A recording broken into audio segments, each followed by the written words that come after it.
মাঠে নেমে প্রতিযোগীদের উৎসাহ দিলেন বীরভূমের সাংসদ তথা বাংলা চলচ্চিত্র জগতের অভিনেত্রী শতাব্দী রায়। পাশাপাশি পানাগড়ে একটি ক্লাবের মাঠে 3 দিন ধরে চলা ক্রিকেট প্রতিযোগিতার চূড়ান্ত পর্যায়ের খেলার সূচনা করেন তিনি।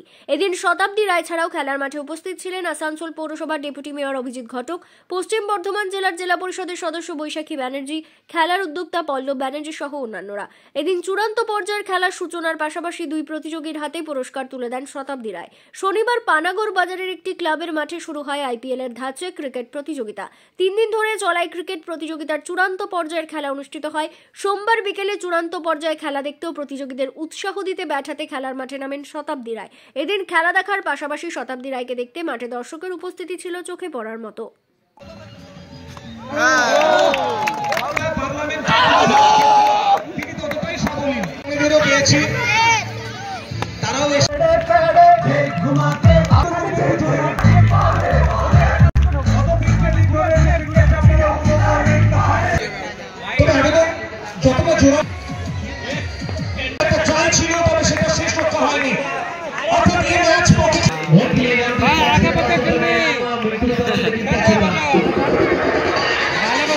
খুব ভালো। আসলে এখন এইটা সেই সময় যখন মানুষ খেলা নিয়ে মানে ছুটির মুড চলে এসছে, বছর শেষের সময়, আনন্দের জিনিস।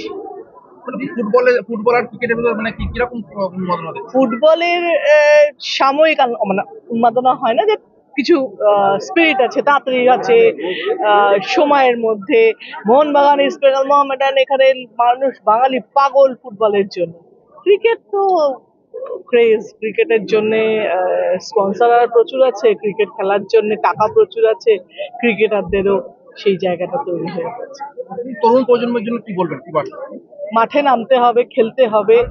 কম্পিউটার আর মোবাইল ছেড়ে, ফেসবুক ছেড়ে খেললে তবে মানে ওই খেলাটা খুব জরুরি, এবং মাঠে ফিজিক্যাল পরিশ্রম করাটা খুব জরুরি। এবং বাচ্চাদের যে অ্যাট্রাকশন, মাঠে যাওয়া, বিকেল হওয়া মানে স্কুল ইউনিফর্ম কোনো মতে ছেড়ে কেটসটা পায়ে গলিয়ে দৌড়ে আসা, সেই সময়গুলো খুব জরুরি। এখানে পানাগড় প্রিমিয়ার লিগ ক্রিকেট খেলা হচ্ছে, সেই খেলা ফাইনাল স্টেজে পৌঁছে গেছে। তাই আজকে এখানে এই ফাইনাল ম্যাচে আমরা খেলা দেখতে এসেছি।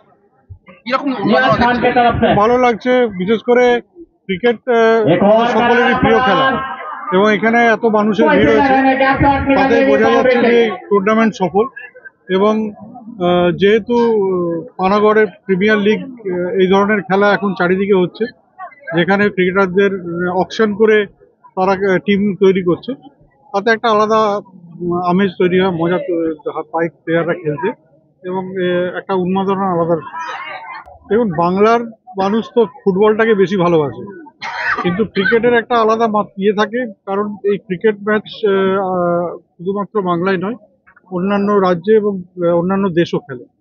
ফুটবলও তাই, কিন্তু ফুটবলটা নিশ্চয়ই, যেহেতু একটা বডি কন্ট্যাক্ট গেম, যেহেতু অনেক বেশি শারীরিক পরিশ্রম লাগে ফুটবল খেলতে, তাই ফুটবল খেলা গ্রামে গঞ্জে বেশি হয়, এবং শহরের মানুষ ক্রিকেটটাকে বেশি পছন্দ করে।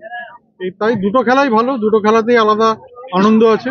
দুটো খেলা খেলতে সকলেই ভালোবাসে, কিন্তু ক্রিকেটটাকে মানে একটু বেশি প্রাধান্য দেওয়া হয়, যতটা ফুটবলকে অতটা প্রাধান্য অনেক জায়গায় দেওয়া হয় না। তরুণ প্রজন্মকে এটাই বলবো যে তারা মাঠে আসুক, মাঠে এসে খেলুক, কারণ সবুজ ঘাসে খোলা আকাশের নিচে খেলার একটা আলাদা অনুভূতি আছে। আমরা বেশিরভাগ দেখে থাকি যে তারা মোবাইল এবং ল্যাপটপে খেলতে বেশি, কম্পিউটারে খেলতে বেশি অভ্যস্ত। তারা মাঠে এসে খেললে তাদের শারীরিক গঠন ভালো হবে, শারীরিক উন্নতি হবে এবং মানসিক বিকাশ হবে। তাই যে কোনো ছেলে মেয়েদের আমি এটাই বলবো যে মাঠে এসে খেলো, এবং